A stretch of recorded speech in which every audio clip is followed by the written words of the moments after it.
Hello students, this video is for class 6 physical science. In this video I am going to start a new chapter with you people which is there in your unit test, primary concept of force and energy. So let's not waste any more time and let's just start with our chapter. So we will start with the new chapter, primary concept of force and energy. Now we know that we are very much familiar with the terms rest, motion. So let's just see what are these terms do mean.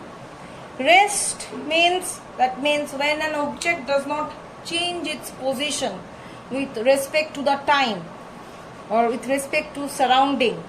It is being placed at that position for a longer period. Suppose I am keeping this pen and I am not moving the pen. Until and unless I am not moving the pen, this pen is at rest.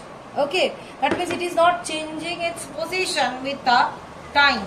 Those objects or those substances are termed that they are at rest. When the others or the surrounding substances or objects surrounding them are in a moving position. Okay.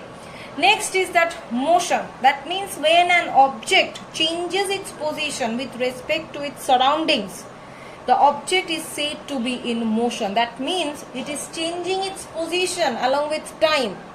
Okay, so that means they are in motion. They are not fixed at a particular place. Rather, they are changing the position. That is termed as that the body is in motion. Now, depending on the rest and motion, there are two types of object. One is stationary object. Another one is moving object. Now, stationary object means the object which does not change its position with respect to time. The word stationary means it's fixed, it is not moving. Okay, it's fixed.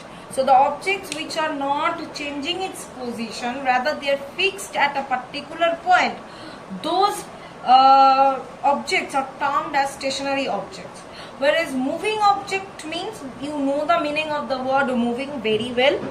The object which change its position with respect to time, it is termed as the moving object. That means it is not fixed. So we can understand that rest and motion are opposite to each other. But there is a close relation between them and it is very difficult to say whether an object is in a state of rest or a state of motion. Now think about the fact that whenever we describe the motion of a body or object, knowingly or unknowingly take another body at rest. Suppose a car is moving through or on the road. The trees are standing. The trees or the lampposts are not moving.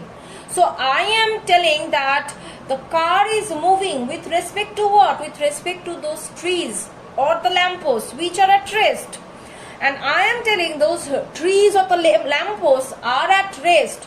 On the basis of what? I am comparing them with the moving cars or the moving bodies on the road. Right, so I am comparing the rest body with the moving body and the moving body with the rest body in order to define them. Clear? So, this was all about the rest and motion which are quite opposite to each other. Suppose we are at rest. We are in a train, but the train is not moving. So we are at rest if the train is at rest. And on the other hand, we are moving if the platform is supposed to be at rest. Right? I am telling that when you are moving through a train, when the train is sitting, it is not started the journey. That means the train is at rest. You are sitting within the train. That means you are also at rest. But now the train has started. That means the train is moving, but the platform is at rest. Right, so I am comparing the train with the platform which is not moving, and I am comparing the platform which is not moving with the moving train in order to define the rest and motion. So thus we can see that the description of motion of a body changes if the location of the viewer changes. Clear? So the next topic that we will go, that is the concept of force and its unit.